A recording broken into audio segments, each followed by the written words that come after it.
Welcome to another recovery interview. This interview is with Peter from California. Peter recovered after a decade of severe illness, experiencing CFS, fibromyalgia and multiple chemical sensitivities. I've been sharing interviews now for many years with people who recovered in all manner of ways, but these days it's my privilege to also share stories of people that were touched by CFSunraveled.com and ANS Rewire. Peter had been bedbound for 2 years when he started his recovery journey and enrolled in the program. And whilst of course I understand intimately what he did to recover, I'm still completely inspired by his determination and resourcefulness to move forward when things were so difficult for him. I had the opportunity to speak with him recently, and he told me his whole story of how he had been ill and what he did and how he recovered. And he shared his insights to recovery. Here is his story. I hope you enjoyed the interview as much as I did. Today I'm speaking with Peter. Peter's in California. Hi Peter, thanks for sharing your insights from recovery. Hi Dan, my pleasure. Now you obviously got to see some of these videos. How does it feel to be doing one? I never expected to be here, I have to be honest with you. Yeah, for sure. Look, just to start off with a little bit of background for people. Obviously when you started the program, you were very severely ill. You'd been sick for about a decade, and yes. At the point you started, you were actually bedbound. Is that right? That's correct. Yep. Can you just very quickly tell us, was there anything in particular that triggered your illness initially, or did it just come on sort of slowly? Well, my thoughts are, that it was triggered. Looking back on it, I think it was triggered from a severe emotional trauma. Right. I had a really rough childhood, and at some point in my life, my dad ended up committing suicide, and I was emotionally and physically abused. Yeah. And most people, I didn't really tell anybody, and I was pretty successful in my younger years, and I went to college and had my own business. But then things started just kind of gradually sneaking up on me, but I did not relate it to anything emotional.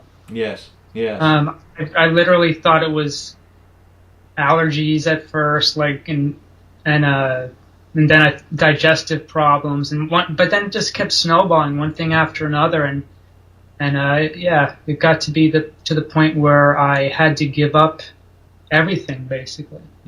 Yes, I know you went through the usual road of seeing lots and lots of doctors, lots of alternative people, spending enormous amounts of money, and basically at the end of it all. Yeah, I literally went bankrupt. Yep, I was $50,000 in credit card debt from doctors. That was just from doctors. Yeah. And then at the end of that, you ended up being bedbound, struggling to do anything. Yeah, and that came on. The first 8 years, I was able to work, and I just kind of toughed it out. And then I had basically another traumatic emotional event related around my family. That it was basically a couple of things, like 3 or 4 really, really traumatic things that happened in about a year's worth of time. Right. And every time something happened, I just got knocked down like 2 steps lower. Yeah. And then from that point, I didn't recover. Yeah. From then on, I just I didn't know what to do. Yeah. So you're at this point. I was dying. Yeah. Yeah. And those words are not to be taken lightly, and I don't think that they are hyperbole in any way. I think anyone who experiences some of that feeling when we're bedbound can relate to those words. It gets pretty rough. Yeah, sometimes people think bedbound that you're just hanging out in bed watching TV all day, but for me, bedbound, I literally felt like I was almost in a coma. Yeah. I had trouble literally lifting my limbs. I Yeah. was unable to climb. I was more like couch bound than bed bound because our bedroom is upstairs. I was unable to walk up a flight of stairs. Yeah. Yeah. Um, so yeah, it was rough. Now It you was, it was also had pain, is that right? I did. I had pain and of the doctors basically said like unknown origin. I had severe pain in my hands, and I use my hands. I'm a musician, and I also work with my hands for a living. I'm a furniture repair specialist, and I got to the point where I was unable to open up a door. I couldn't turn the key in my ignition in my car because of the severe pain in the joints in my hand. Mm. And I also had severe pain in my shoulder, one of my knees, and I had severe pain in my foot to the point where I was on crutches for 6 months, Mm. and all the while I was seeing orthopedic surgeons, and I was going for physical therapy, Mm. and I was seeing an acupuncturist, and nothing was working. Yeah. And now I'm good to go. I mean, everything I'm playing tennis. Playing tennis puts a lot of pressure, and also woodworking. Today I worked. I started work at 6 o'clock in the morning. I worked an 8-hour day, and here I am, and my joints don't hurt, and I feel good. Yeah, it's wonderful to hear. So, can you tell us a little bit more about what it was like during those many years that you were sick, the range of symptoms that you had? Can you tell us a bit more about that? Some of my worst symptoms were severe environmental allergies, severe fatigue, flu-like symptoms, irritable bowel syndrome, nausea, extreme cold hands and feet, difficulty with speaking, visual disturbances, electrical jolts throughout my entire body, severe insomnia, very dizzy and off balance. I also had a feeling in my body like my whole body was vibrating with electricity. Basically, the symptoms were some of them would come and go over time, but at my worst point, I pretty much had all of these symptoms. At some point, for the first maybe 8 years of the illness, I basically was still able to work. However, there were often times where I had to stop or miss out on family activities, parties, restaurants, that kind of thing. I had often had trouble thinking clearly. I had a severe brain fog. The last 2 years of having chronic fatigue syndrome, I was unable to drive a car. I ended up having to sell my business. I owned a furniture repair business. I was no longer able to do that. My wife had to drive me to all of my doctor's appointments because I was unable to drive, and she also had to fill out all of my paperwork because I was unable to. It's almost like I just couldn't comprehend what was written down, and I just couldn't. I barely could even write my name. Right. But you did also experience chemical sensitivities, multiple chemical sensitivities. Is that right? Yeah, I started out about 10 years ago. I woke up one morning. It started out with environmental allergies. So I woke up and my eyes were swollen shut, and my wife took me to the hospital, and they said it was just just allergies, and they sent me home with some allergy medication that did not work at all. I never had allergies in my life at all, and they came on in one day. I had no allergies, and then the next day I had severe allergies. And along with that, I came severe allergies to cigarette smoke. I used to be a musician. I used to play in smoky nightclubs all the time, never bothered me at all. Now I couldn't even walk past somebody outside without my throat burning and my sinuses burning. You just smell it. You just smell it a little bit, and boom, you'd have the symptoms. Yes. Oh yeah, it was intense. I'm talking about outside, being 20 feet away from somebody, outdoors. That's how sensitive I was. And then I also had chemical sensitivities. I would go out to dinner with my family, and I would drink the water, and I'd say, "Do you guys taste that? What's this water's hard? It tastes like chemicals," and nobody else could taste it except me. So I ended up bringing my own water everywhere that I went. Then, you know, my daughter would put on nail polish with the windows open, and I'd be like horrified. I could smell it from, 500 feet away, and it would make me dizzy. It would give me a headache. I'd literally almost feel like I was going to faint from the chemical and gasoline, all those things. When I first started having those symptoms, I did find an alternative practitioner who did some kind of energy work on me. And it helped with the multiple chemical sensitivities. However, everything that, she treated me for those, but I found that every time I got treated for something, it would just morph into something else. That makes sense, I didn't understand why. I thought, oh, I'm going to get rid of these allergies, then I'll be great. And then literally, as I was getting treated for the allergies, something else would come up. Then I started feeling, the whole room would start spinning. When I'd go in an elevator, I'd get off, and I'd literally almost fall down. Crazy vertigo. Did you experience any other sort of symptoms?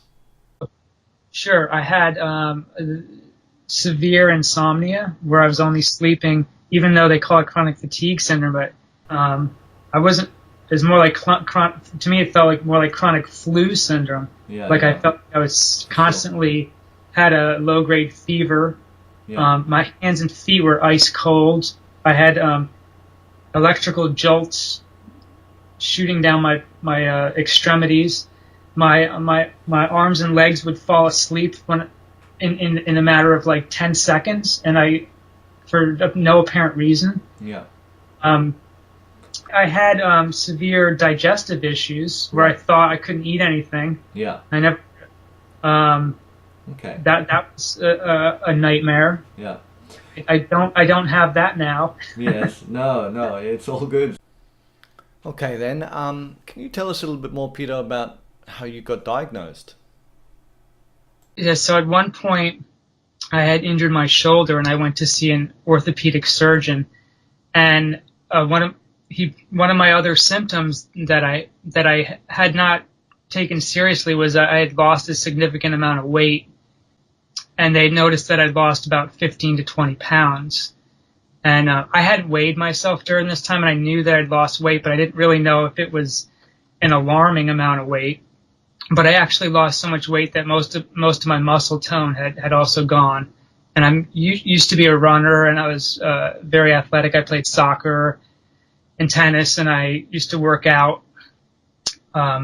So that put me on my quest of trying to find out through the mainstream medical establishment what was finally wrong with me. And when I saw the orthopedic surgeon, he basically told me that he thought I had cancer, and that I needed to go to the doctor the next day and do whatever tests necessary to eliminate or to find out if I actually had cancer, or just to find out what was going wrong with me.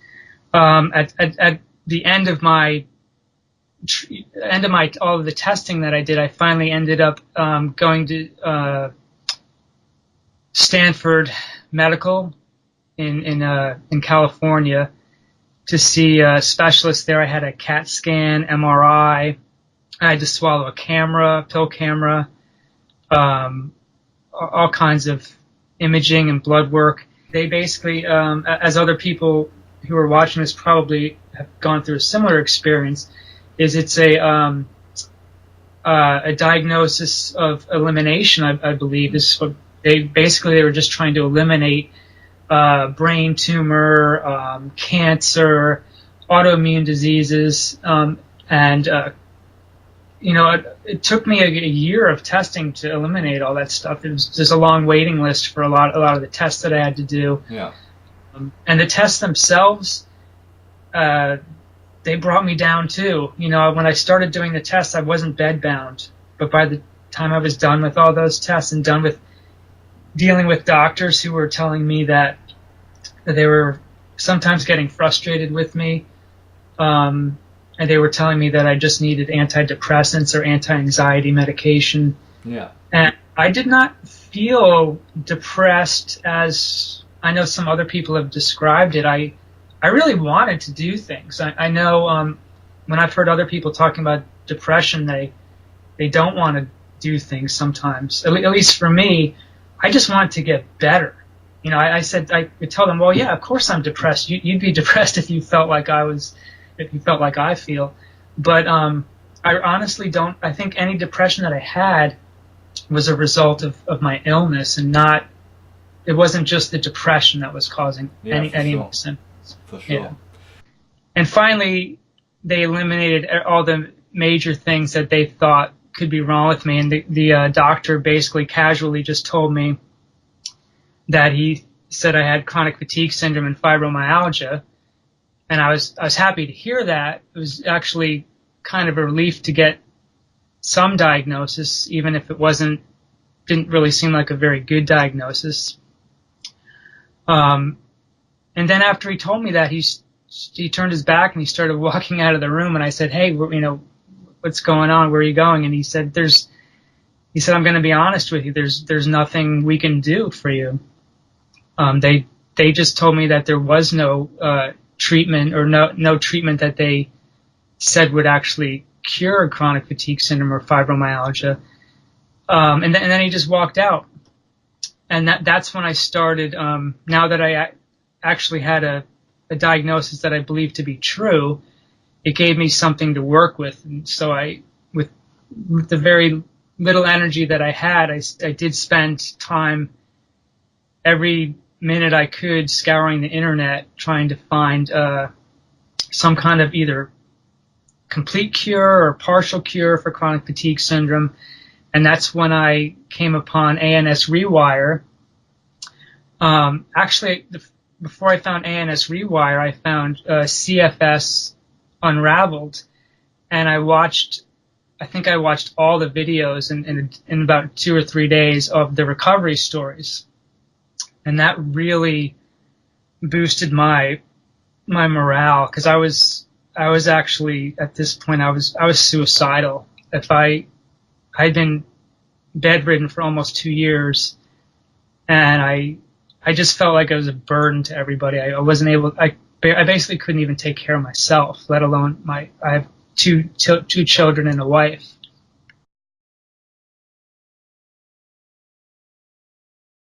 So leading up to the ANS Rewire program, I had been trying to get well for approximately 8 years.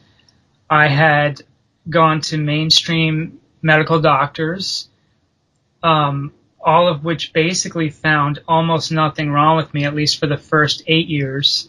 I basically just had, my experience has been if they don't find anything in blood work or some basic imaging like an MRI or a CAT scan, they're pretty much don't want, at least for me, they didn't really want anything to do with me after that point. They just kind of said they couldn't figure it out and sent me on my way.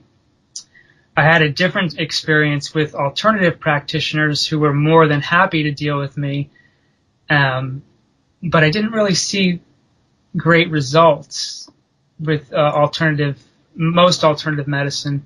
It was mainly people saying that I had likely had candida. I had one practitioner that thought I had lead poisoning, and as a result of that, or mercury poisoning rather, as a result of that, I ended up getting all my teeth extracted that had root canals in them, and I also had all of my mercury fillings removed. That ended up costing me about $20,000, and I thought for a while that I was feeling somewhat better, but then I ended up, a year or two later, feeling worse than ever. So my thoughts are that that probably had little to do with why I was feeling so ill. I was also taking every time I would, every 2 or 3 years, I'd find another alternative practitioner, and I ended up taking huge amounts of very expensive supplements. Every time I saw a new doctor, I did a diet change, and all of this helped a little bit. It kept me going for a while until I hit about the 8th year, and then I just started progressing downward from there. And I was working with an alternative practitioner who basically just said I had to be patient and do whatever she said. And the longer I stayed with her, the worse I got, until I was finally bedridden. And I guess it was at that point that I had found ANS Rewire.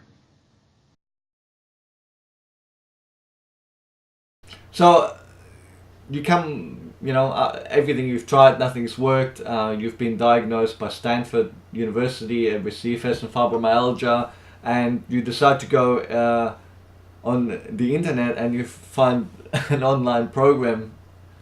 What on earth were you thinking enrolling in that?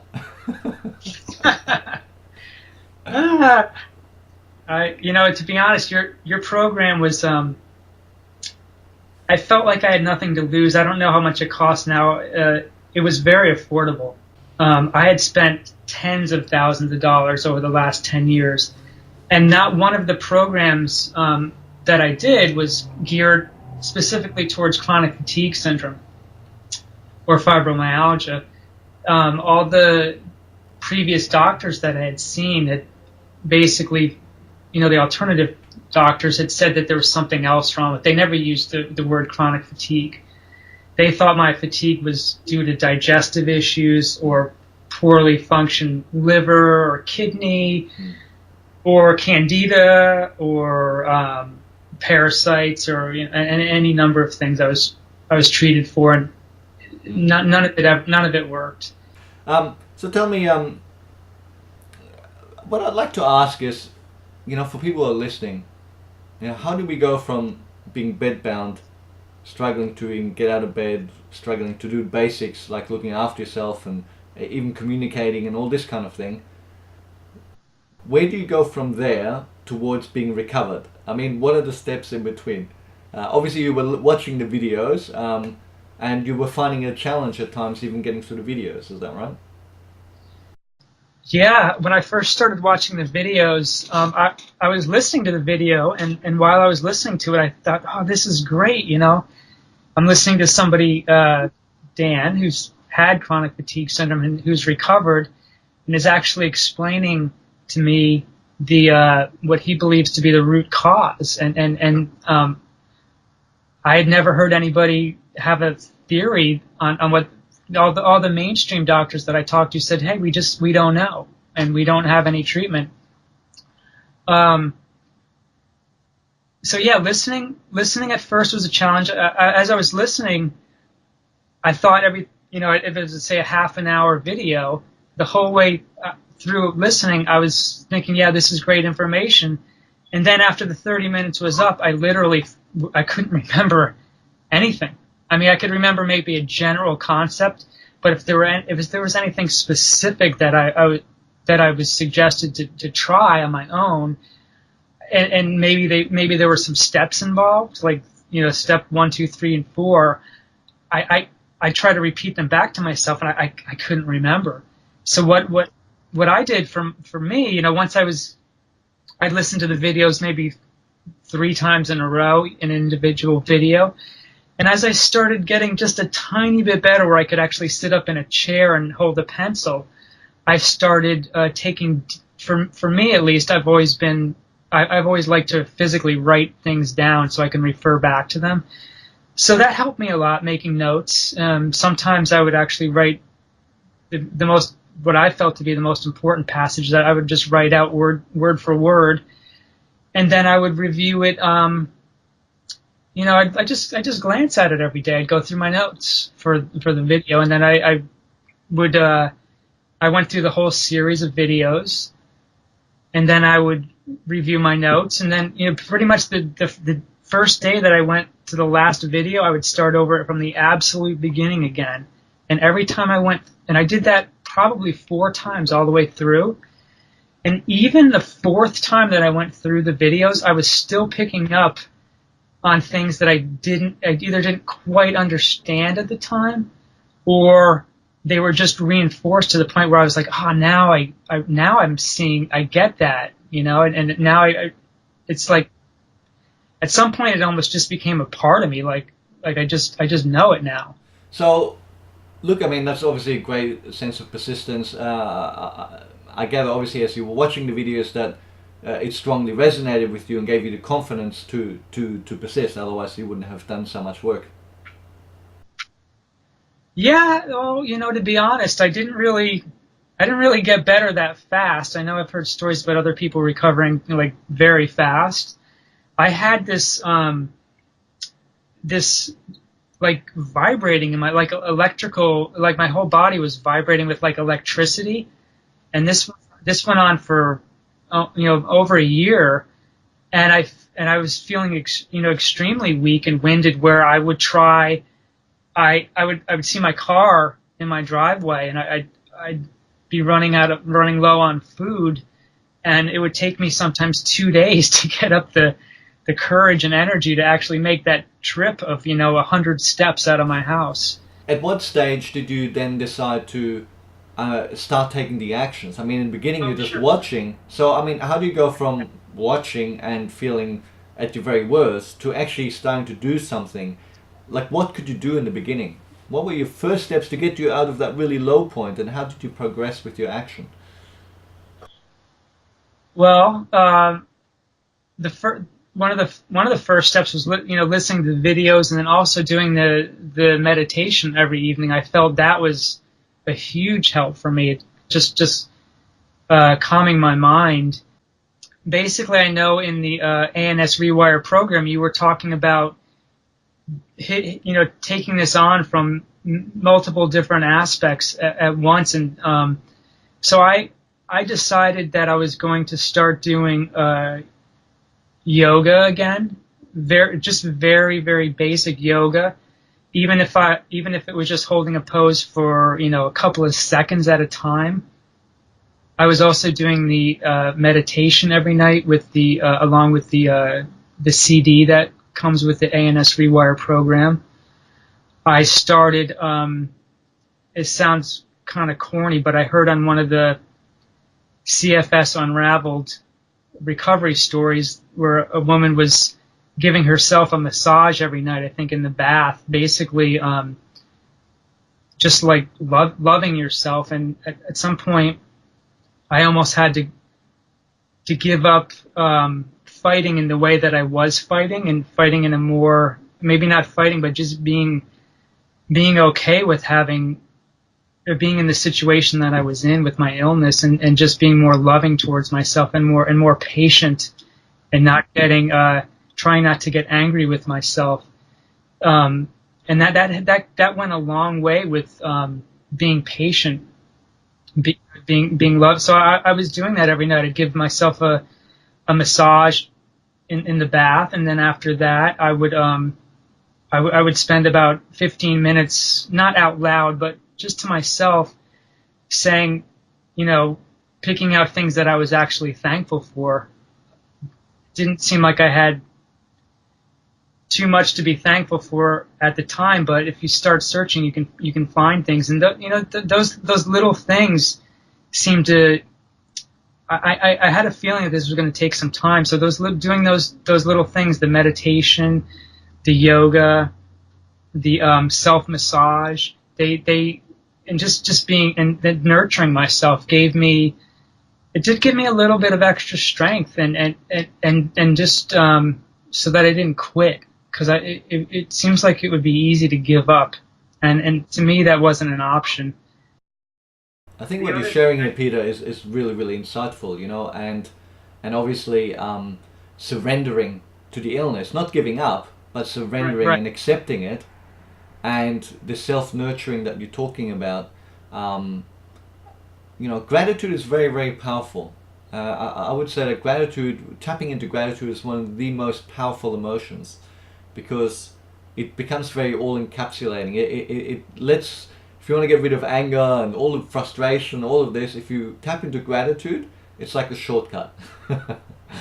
Well, I was one angry fellow for a number of years. I had a lot, and I guess I kind of had a lot to be angry about, but I guess I didn't realize on some level the impact that it was having on me. I agree with you. I feel like I feel like I've come a long way. So look, I mean, obviously you start progressing with this nurturing and watching the videos, um, and doing the meditation, and you're getting to a point where you're able to somewhat get out of bed, even to hold a few yoga poses and things like that. Is it at this stage that you're starting to introduce more strategies? Yeah, I did. I started doing another on since I did the ANS rewire, which was I found that online. I I was still researching what other people were doing to help themselves out with recovering from chronic fatigue syndrome, or just helping them in their lives in general. And I came across this practice called Qigong. I don't know exactly how to describe it, but it's basically, for what I was doing was movement and breathing at the same time. So the way I was almost looking at it like meditation while moving. And I found a website that had video recorded classes, and they were about maybe 20 minutes each, and it was beginners. Qigong is very gentle, and I ended up adding that into my routine. I did that at least once a day for probably a year and a half, and that I think that helped. It's hard to say which one helped the most, but I would say that helped. I did change. I changed my diet. I had stopped completely drinking alcohol, no alcohol, which turned out to be easy for me. I stopped drinking coffee. I was eating only organic food. I stopped taking 95% of the supplements almost 100% of the supplements that the last couple of practitioners had told me, alternative practitioners had told me to take. And then I added one more thing. I started going every other week to see an acupuncturist, and she was giving me a fresh acupuncture herbs where I'd have to make my own tea and drink that throughout the day, and it had to be hot. I lost a lot of weight, and my hands and feet were extremely cold even when it was 80 degrees out. I went to see a neurologist at some point when I was at almost my lowest point, and I took off my shoes for the exam, and my feet were blue. That's how cold they were. So the acupuncturist basically had me wearing long underwear and a hat indoors, taking a hot bath twice a day, drinking this hot tea all day long. So yeah, I guess I was doing a lot of things. And then at some point when I started to feel that I was, say, maybe 40% recovered, which was at the point where I was driving again, but I was still feeling disoriented and weak pretty much all the time. I had lost a good portion of my muscle mass, along with most of any kind of fat on my body. So I started exercising again, but it was very, very gentle. I started out, it sounds kind of pathetic, but I started out doing one sit-up a day. And then for a week, and I actually had trouble even, believe it or not, doing one sit-up. And then I know, I guess some people call this graded exercise, but I wouldn't, for myself, I can only do great at exercise with doing all these other things, because I thought if I didn't think that, I thought I was going to crash again if I exercised too hard. So basically I did 1 sit-up a day, then 2 sit-ups and blah, blah, blah. I eventually got to the point now where I'm doing 120 sit-ups a day. And I was also doing light weights. I was literally using 1-pound weights and just exercising my arms and using some exercise bands. And yeah, it was rehabilitation. Yeah, like I guess like what a stroke patient or somebody would go through. Now, Peter, with all this exercise, now obviously, in the past, I'm imagining, and I don't know, but I'm expecting that in the past, when you exercise, that you would get flare-ups or setbacks from that. No. Yeah, the thing is though, it sounds kind of pathetic because I hear all these other people saying that they exercise and they had a flare-up. I never knew what was causing my flare-ups because I always exercised and I always worked physically hard.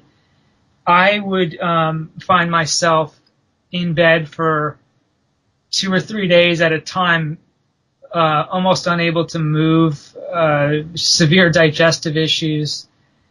I just thought it was that I ate some bad food, or that I had that I had a virus. I literally never knew it was from exercise, or that it could be correlated until after I got diagnosed with chronic fatigue and I started doing your program, and I started learning about other people having it, and I was kind of almost forced to work one day for a couple of hours. I had to do something around the house that just had to get done. I was assisting somebody else, and I felt bad for about a week after that, and I'm like, all right, this is what people are talking about. Now I don't get that though. Now I go out and I do. I push myself, and I feel like I used to feel after I exercise. I come home and I feel like calm, and then the next day I wake up and my muscles aren't sore. I don't feel like I have a hangover. Yeah, it's almost unbelievable. So, obviously, one of the key things is the rewire process, and presumably that was part of your exercising as well. How you looked at your activities. It still is. One of my things that I say every night before I go to bed when I'm doing my little gratitude statement. I think you're number 2 on the list. You're right after my family. Is I say, what do I say, neurons that fire together, wire together, make every choice your best choice.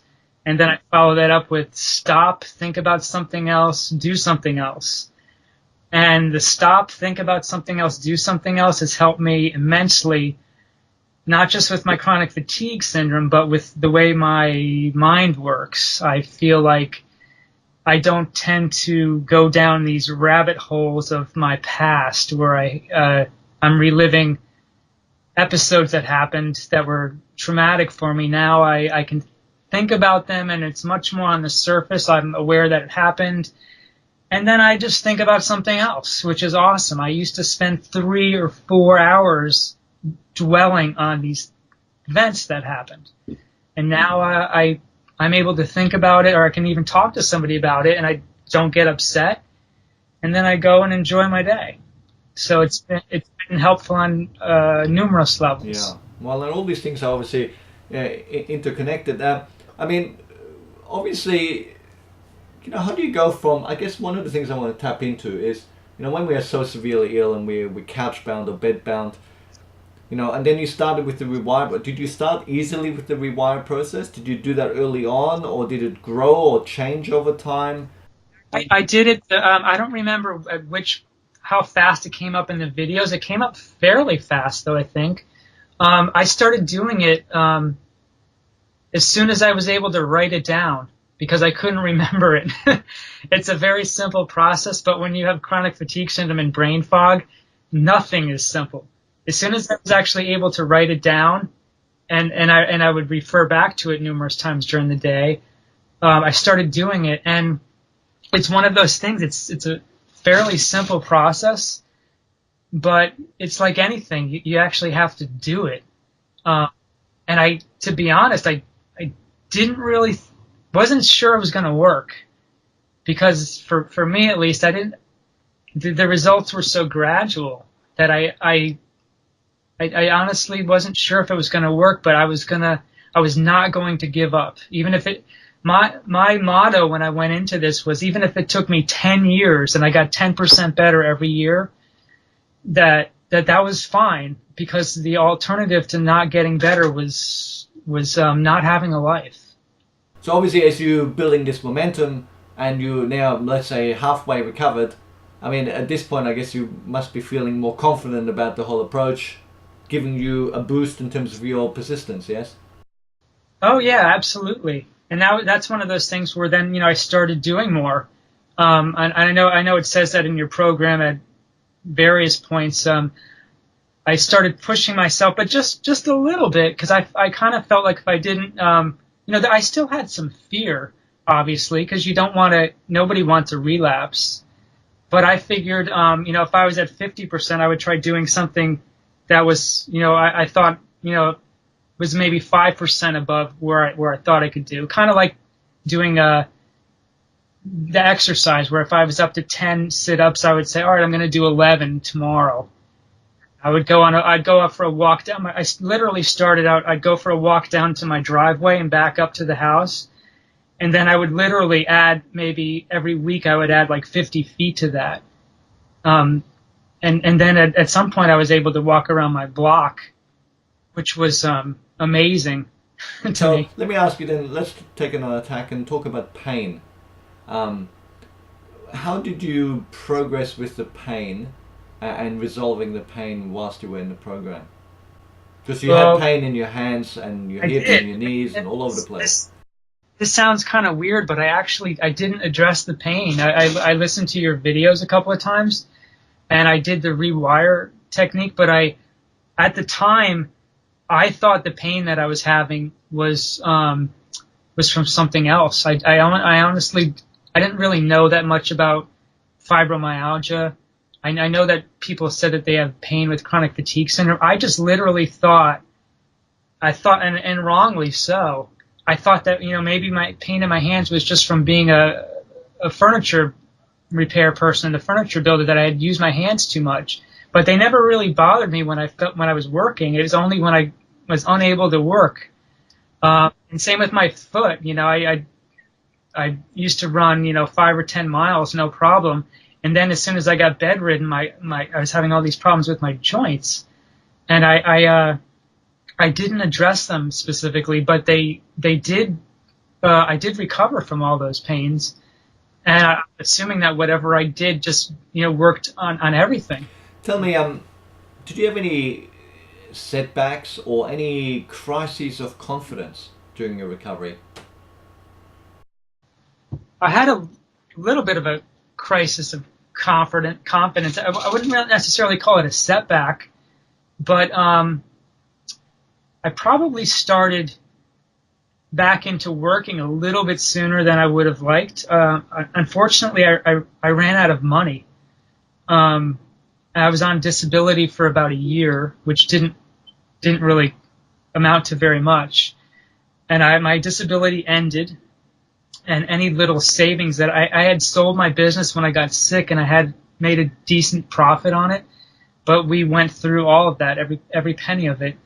So I started back work when I was probably about 80% recovered, and I'm just very thankful that I had the sense to start off very slow, and trying not to get mentally or physically overwhelmed, and luckily I still considered my health progress with ANS Rewire and all the other things I was doing, the yoga. I said, no matter what, I'm not going to give that stuff up in exchange for work. So what I did was the other things came first, and I got into work fairly gradually, and luckily my brain fog started clearing, and I was able to do my own website, my schedule with customers, my own marketing, all those things that I I just assumed when I had chronic fatigue that I could probably still do those things. I always thought fatigue was, I didn't realize it was going to be so much of a brain thing. So that was literally, so yeah, that, I don't know if I'd call that a crisis of confidence, but you know, at some point, starting off work when I wasn't 100%, it was hard. It was challenging because, you know, being 80%, I still had, there was a big fear factor that I didn't want to push myself. I didn't want to get, if I got to a job and I was supposed to be there for 5 hours doing something physically, and then I didn't want to overdo it, and I also didn't want to let customers down. I didn't want to, because I had done that before. You know, I scheduled this big job. It was supposed to be 10 days working in this hotel, and then I crashed. And I never I was 2 years until I recovered, and that was still haunting me in my mind. But Because you're feeling very fragile, obviously, you know, and I guess. I feel fragile, yeah, definitely. I didn't want to blow it, you know. I didn't want to feel like I had to start over again because I'd come so far, and I almost felt like I guess coming so far, you realize how much you have to lose, if that makes sense. Yeah, absolutely. I did not want to be back where I was. You know, at what stage in your journey did you go, this is actually going to work? I mean, when you're first stuck in a bed bound and you're watching these videos, at what stage do you go, wow, I think I might get better? Or and what stage do you go, I think I'm actually going to get all the way better? Oh, believe it or not, I guess I thought I was actually going to get better when I first started watching the videos. I thought that at least I had a chance, and that's all I wanted was a chance, something that I could. I wanted something that you know, watching the other people's recoveries videos made me think, hey, you know what, I do have a chance, and even though it took me a long time, at least it seemed like a long time at when I was going through it. Just knowing that I had a chance, and that I was not going to be hard on myself, and that I would literally take it one day at a time, sometimes 1 hour at a time, and that I'd wake up in the morning and, you know, for a while I just thought, you know, I'm going to wake up and all of a sudden I'm going to snap out of it. I'm going to be 100%. And it didn't happen. But I was okay with that. I think that's very insightful that you were okay with that. Yeah. Well, I don't know exactly how I got to the point of being, you know, maybe I got to the point of being okay with it because I hit rock bottom, I think. And literally, like I was literally suicidal. If I was going to be like that, I just had decided that this was not the life that I wanted to live. And yeah, seeing other people's recovery stories was probably what did it for me, to know that I had I guess a second chance at life, and I was going to try to do it right, and I was going to try to take my time with it, and I figured I'm in it for the long haul, like an investment. Yeah. You know, investment in myself. Absolutely. Well, you've come full circle now, haven't you? I have, yeah.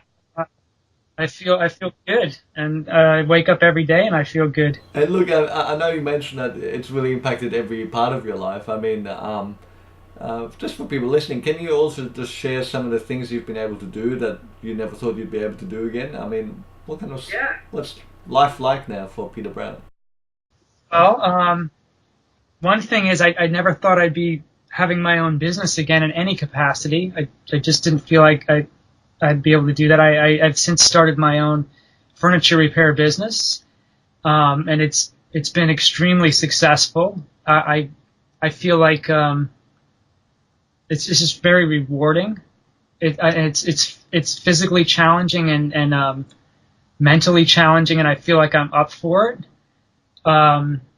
I'm also back to playing guitar again, and I'm writing songs, and I'm in the process. I just made my own website, and I'm going to be marketing my music to film and TV, and I think that's going to be successful. And I've got enough energy to do that. And then, my favorite pastime right now is probably playing tennis with my wife and my son. And I'm able to, I feel like I could pretty much play any day I want. Before I always had to say, oh, how am I feeling? And usually I wasn't feeling very good. And, then that was another thing as far as my symptoms. I was having a lot of trouble with my eyesight, like perception. That was another severe symptom for me. Like everything looked the lighting would look dim, and my hand-eye coordination, like I'd see the tennis ball coming at me, and sometimes, I know that I have to swing my racket, but sometimes the ball would go right by me before I could even. My judgment was just off. It was the weirdest thing, and now I can see the ball coming. It's almost like slow motion, and everything just feels perfect. And I don't have any worries that I'm gonna hurt my joints anymore, like my shoulder, my knees, shoulder, ankles, hips. I was plagued by pain, and I always just thought I was doing something wrong physically. You know what I mean? Like, oh, I hurt my shoulder because I swung a tennis racket wrong, and now I've been playing for 6 months, and I haven't had any injuries so far, and I feel good after I exercise. I don't feel, I wake up in the morning the next day, and I'm not sore. I don't feel like I have a hangover. I don't feel like I have the flu. Yeah, absolutely. Is there any things in particular that you've done since you've recovered that you kind of were like really big moments where you went, wow? Yeah. This is, I mean, making my own website for my business. And it might not be a wow moment for somebody else, but for me, I had the hardest time learning anything new for the whole 8 years that I just really struggled with, like technology or just information in general. And I learned how to do it myself. And I made a website for my music website for my guitar. Yeah. Amazing to get your brain power back, isn't it? Not just your physical power. Yeah, at some point, it's really hard not having your brain or your physical abilities at the same time. Yeah. You know what I mean? Absolutely. So that,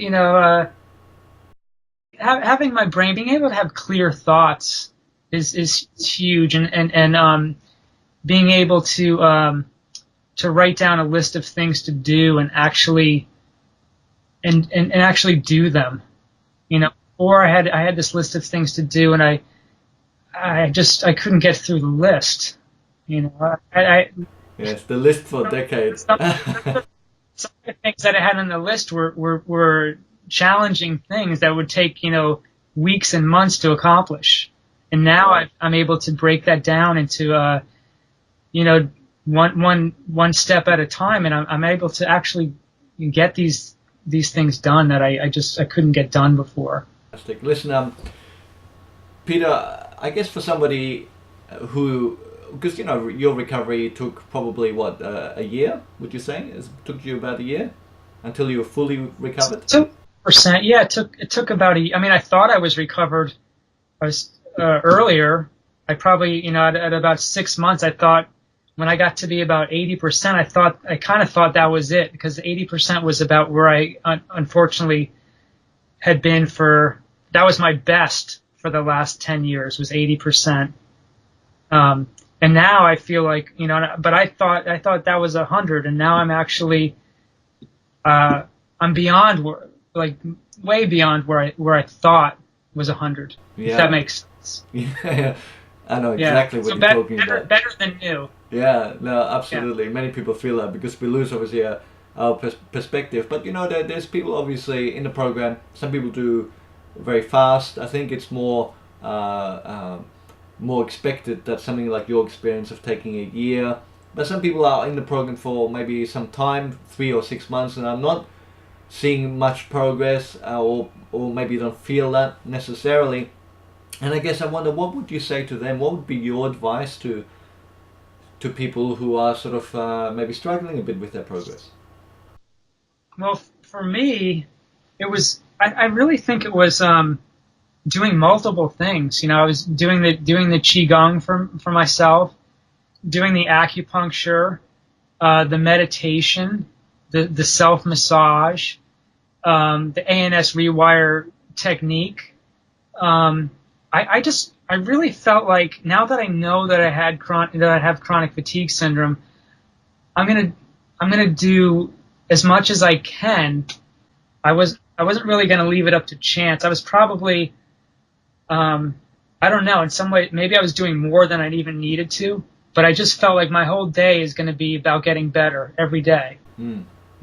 Absolutely, very deeply Even when I focused. wasn't, and I wasn't feeling good while I was doing this, it was not easy.